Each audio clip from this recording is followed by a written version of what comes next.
Hello भाई, welcome back to university group. आज हम वैदिक पीरियड का सेकंड क्लास करने वाले हैं। फर्स्ट क्लास हमने पहले कर लिया है। इसके पिछले क्लास में मैंने इसका वैदिक पीरियड का फर्स्ट क्लास कर लिया है। उसका लिंक मैं डिस्क्रिप्शन में देख रहा हूँ, वहाँ से आप फर्स्ट क्लास का अटैम्प्ट कर लेना। यदि आपने नहीं किया तो अटैम्प्ट करना है, यदि किया है तो इसके लिए थैंक यू। तो मैं आपको बता दूँ कि ये जो वैदिक पीरियड है इसके बारे में पूरी तरह से व्याख्या किया गया है। डिस्क्रिप्शन पहला टॉपिक है वैदिक पीरियड। वैदिक पीरियड हमारा सेकंड क्लास है आज का जो हमारा क्लास है वैदिक पीरियड सेकंड क्लास है। तो मैंने वैदिक पीरियड में कुछ आपको याद दिला दूँ कि वैदिक पीरियड जो है दो भागों में बांटा हुआ है। वैदिक पीरियड दो प्रकार का होता है, दो भागों में बांटा हुआ है वैदिक पीरियड। वैदिक पीरियड जब दो भागों में बांटा हुआ है तो पहला है कि ऋग वैदिक काल और दूसरा है उत्तर वैदिक काल। जो ऋग वैदिक काल है उसका जो खोज हुआ था 1500 से 1000 ईसा पूर्व में ऋग वैदिक काल का खोज हुआ। उत्तर वैदिक काल का खोज वही 1000 से और 600 के बीच में इसका ईसा पूर्व में इसका खोज हुआ। जब आर्य आए और भागलपुर वगैरह में रहने लगे तो यहाँ के जब उनकी भाषा संस्कृति थी और वो जहाँ उनके द्वारा जो निर्मित किया गया है, यानी कि उनके द्वारा निर्मित किया गया ये वैदिक सभ्यता है। उनकी जो सभ्यता थी वैदिक सभ्यता थी, उनकी भाषाएं संस्कृति थी। इस प्रकार से जब हम इस तरह से पूरी तरह से उसमें कवर किया गया उसे आप पूरी तरह से देख लेना। मैंने आपको कुछ याद दिलाने की प्रयास किया, उसके बाद हम नेक्स्ट टॉपिक आज का देखते हैं। तो हमारा नेक्स्ट टॉपिक है कि जिस तरह की जीवन भर एक अविवाहित जब औरत होती है, जब कोई औरत जब वैदिक सभ्यता के ऋग वैदिक काल में एक अविवाहित औरत जो अविवाहित रहने वाली वो औरत जिसे क्या कहा जाता है, अमाजू कहा जाता है। यानी कि अविवाहित रहने वाले औरत को अमाजू कहा जाता है। ठीक है। उसके बाद होता है जीविकोपार्जन के लिए वेद वेदांगों को पढ़ाने वाला अध्यापक को उपाध्याय कहा जाता है। यानी कि जीविकोपार्जन के लिए वेद और वेदांगों को पढ़ाने वाले अध्यापक को क्या कहा जाता है, उपाध्याय कहा जाता है। वेद और वेदांगों को पढ़ाने वाले अध्यापक को उपाध्याय कहा जाता है। और जो आर्यों का पेय पदार्थ था वो सोमरस था। जो कि एक मतलब कि ये पेड़ पौधों से वनस्पतियों से तैयार किए जाते थे। और आर्यों का पेय पदार्थ था क्या, सोमरस, जो वनस्पतियों से तैयार किया वनस्पतियों से मिलकर तैयार किया जाता था। कैसे सोमरस, जो आर्य अपने प्यास को बुझाने के लिए पेय पदार्थ के यूज में उसका पेय पदार्थ के रूप में उसका यूज करते थे। जो आर्य थे वो तीन तरह के वस्त्र पहना करते थे। सबसे पहले है वास, अधिवास और उष्णीय। आर्य जो है तीन तरह के वस्त्र का पहनाव करते थे, वास, अधिवास और उष्णीय का उपयोग करते थे, ये वस्त्र का उपयोग करते थे। जो महर्षि कणाद जो भारतीय परमाणु का जनक कहा जाता है। महर्षि कणाद को भारतीय परमाणु का जनक कहा जाता है। सवाल पूछ सकता है कि भारतीय परमाणु का जनक किसे कहा जाता है, तो भारतीय परमाणु का जनक महर्षि कणाद को कहा जाता है। जो आर्यों की मनोरंजन की जो मुख्य साधन थी, आर्यों की मनोरंजन की मुख्य साधन क्या थी, आर्यों की मनोरंजन की मुख्य साधन कौन कौन थी, इस तरह से सवाल पूछे जा सकते हैं एग्जाम में कि आर्यों की मनोरंजन की कौन कौन से साधन है, कौन सी साधन थी और वो किस काल में थी। तो वैदिक सभ्यता में ऋग्वैदिक काल में थी। तो जो मनोरंजन के इनके साधन थे वो क्या थे कि संगीत, घोड़दौड़, रथ दौड़ और धूत क्रीड़ा। यानी कि वे संगीत भी करते थे, संगीत भी होती थी। रथ दौड़ यानी कि रथ की रेस होती थी और घोड़ा यानी कि हॉर्स रेस होती थी। घोड़ों की दौड़ इनका मनोरंजन था। उसके बाद है कि आर्यों का मुख्य व्यवसाय, यानी कि जो इनकी व्यवसाय थी पशुपालन और कृषि थी। इनकी व्यवसाय पशुपालन और कृषि थी। बहुत से एग्जाम पूछा गया है कि आर्यों की मुख्य व्यवसाय क्या थी, तो पशुपालन और कृषि था। पशुपालन और कृषि इनका मुख्य व्यवसाय था। इनका जो प्रिय पशु था, पशुपालन और व्यवसाय था इनका क्या, कृषि और पशुपालन और कृषि। इनका जो मुख्य पर प्रिय पशु था क्या, घोड़ा इनका प्रिय पशु और प्रिय देवता थे इंद्र।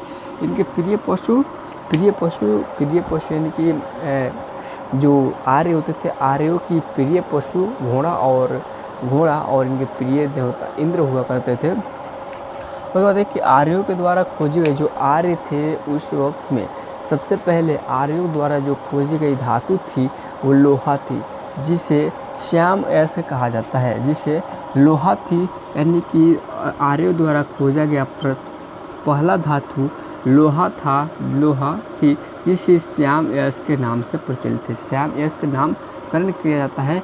और तांबे का भी एक धातु तांबा भी मिलता है, इन्हें खोज करते हैं ये लोग और इनका नाम रखते हैं लोहित यस्क।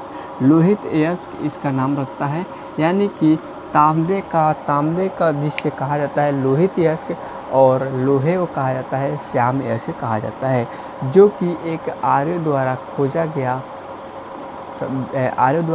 गया ये क्या है धातु है। ठीक है। उसके बाद व्यापार जो मतलब कि जो व्यापारी होते थे दूर दूर तक जाया करते थे, यानी कि जो व्यापार दूर दूर तक व्यापार करने के लिए जाते थे उसे क्या कहा जाता था, तो उसे वेकनट कहा जाता था। यानी कि जो व्यापारी दूर दूर तक व्यापार करने जाते थे उसे वेकनट कहा जाता था। सवाल पूछते कि वेकनट किसे कहा जाता है, तो व्यापारी जो होते हैं दूर दूर तक व्यापार करने जाने व्यापारी दूर दूर तक जो व्यापार करने दूर दूर तक जाता है उसे वेकनट कहा जाता है। मनुष्य और एक बात और कि मनुष्य और देवताओं के बीच मध्यस्थ जो भूमिकाएं निभाता है, यानी कि एक मनुष्य और एक देवता के बीच में मध्यस्थ, यानी कि इसके बीच में जो भूमिका निभाता है वो है मतलब भूमिका निभाने का कार्य देवता अग्नि कहते हैं। अग्नि का पूजा किया जाता है। अग्नि का पूजा यानी कि जब देवता वगैरह जो भी होते हैं वो जब किसी कारणवश मतलब कि क्रोधित होते हैं तो इनका पूजन पाठ करने के लिए मनुष्य क्या करता है कि अग्नि का पूजन किया जाता है।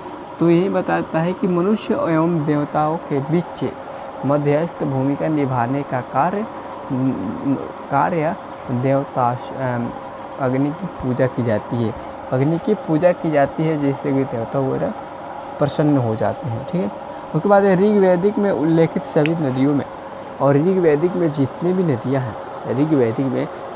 नदियां हैं उन सब में उल्लेखित मतलब सरस्वती जो नदी है, सरस्वती नदी सबसे महत्वपूर्ण एवं पवित्र मानी जाती है। सबसे पवित्र एवं महत्वपूर्ण मानी जाती है ऋग्वैदिक काल में सबसे महत्वपूर्ण और पवित्र नदी किसे माना जाता है, तो सरस्वती को। जबकि गंगा नदी का प्रचलन एक बार किया गया है, उल्लेख एक बार किया गया है ऋग्वैदिक काल में, और यमुना नदी का जो है उल्लेख सर्वाधिक बार यानी कि बार किया गया है।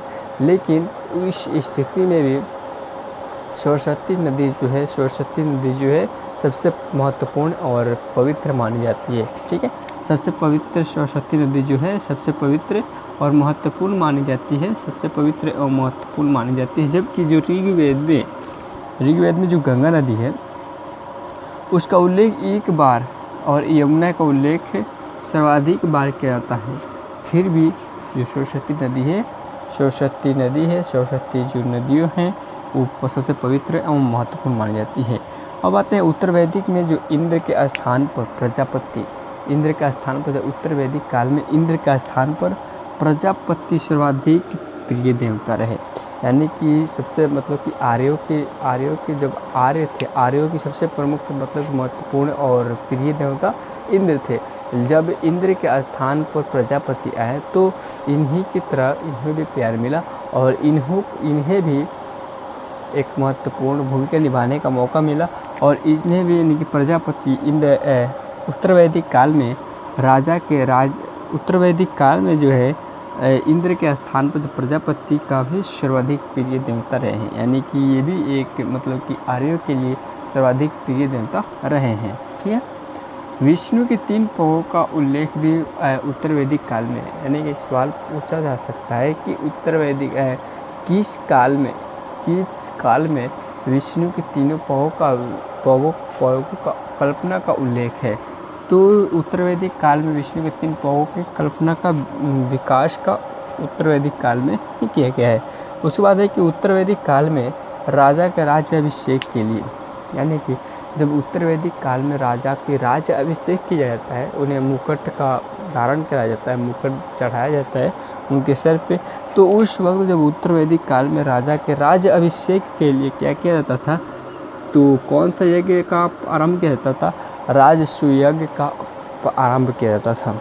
उस वक्त अनुष्ठान किया जाता था क्या चीज़, जब यानी कि होता है किस काल में राजा को राज्य अभिषेक के लिए राजसूय यज्ञ का अनुष्ठान किया जाता है, या तो होगा आंसर उत्तर वैदिक काल में।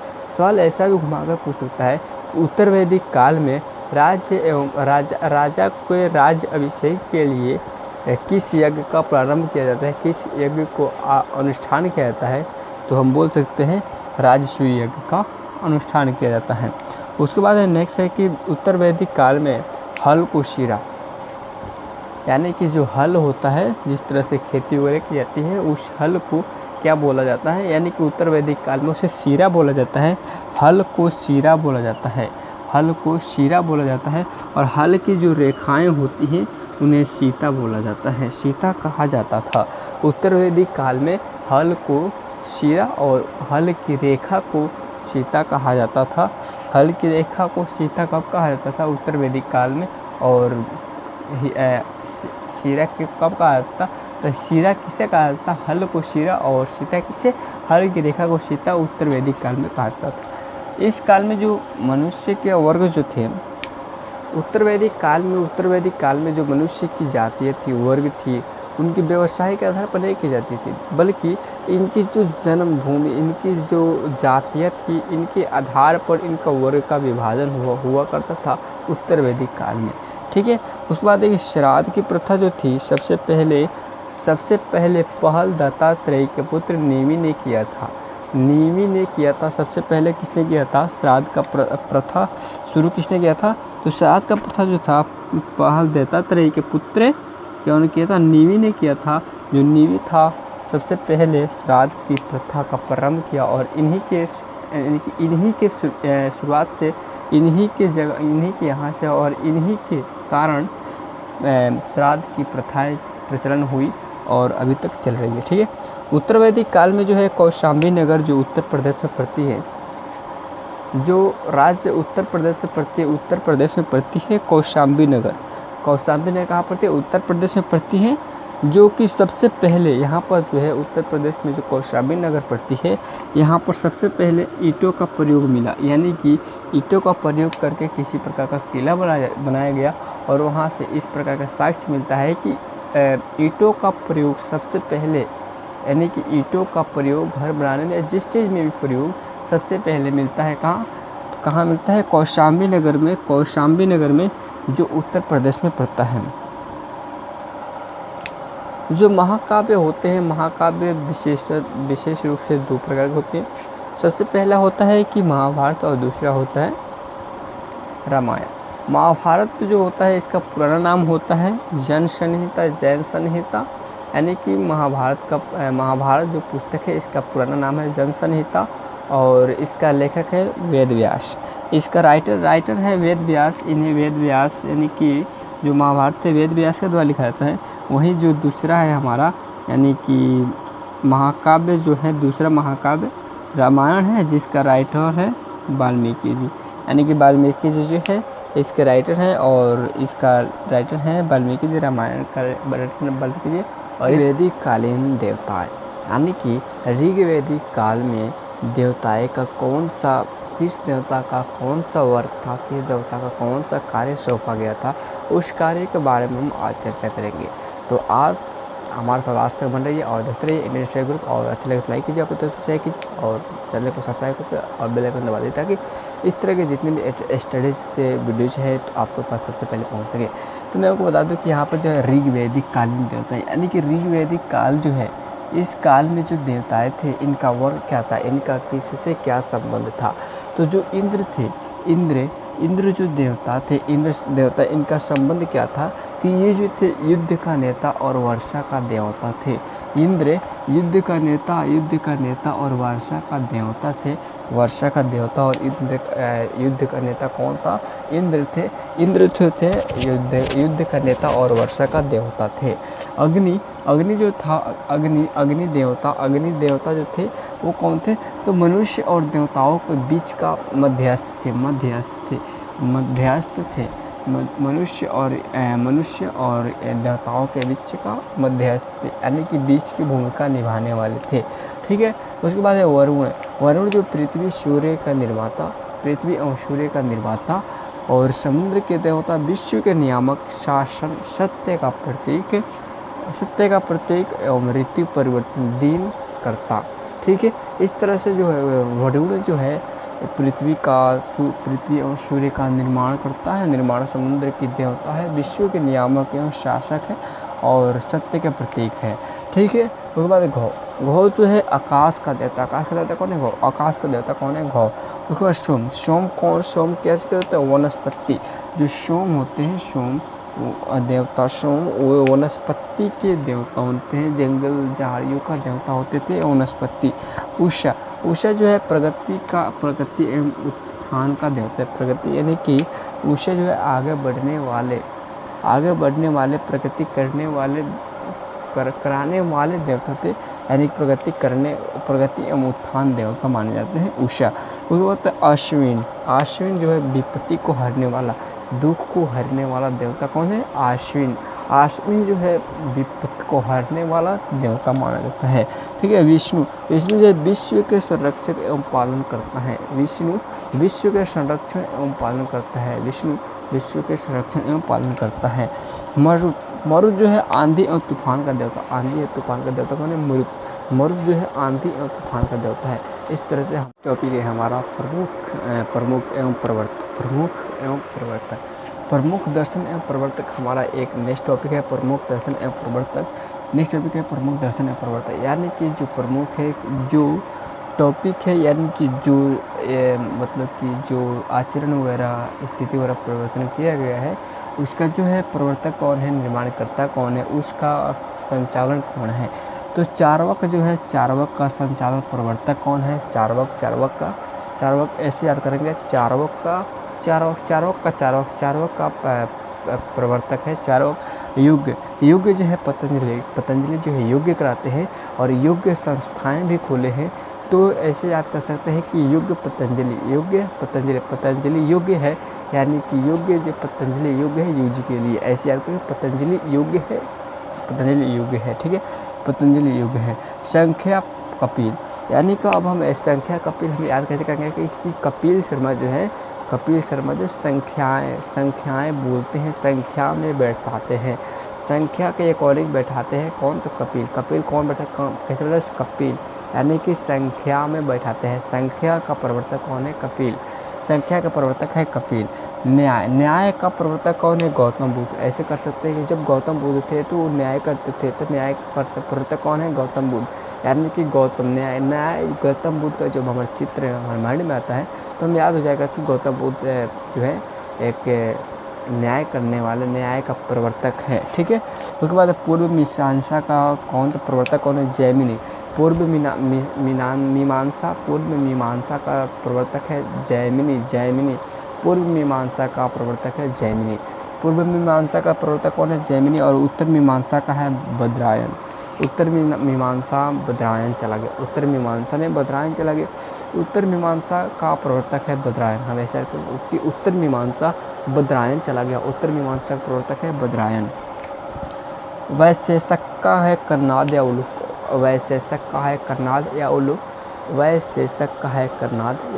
इस तरह से हमारा क्या प्रमुख दर्शन एवं उनके प्रवर्तक टॉपिक समाप्त होता है।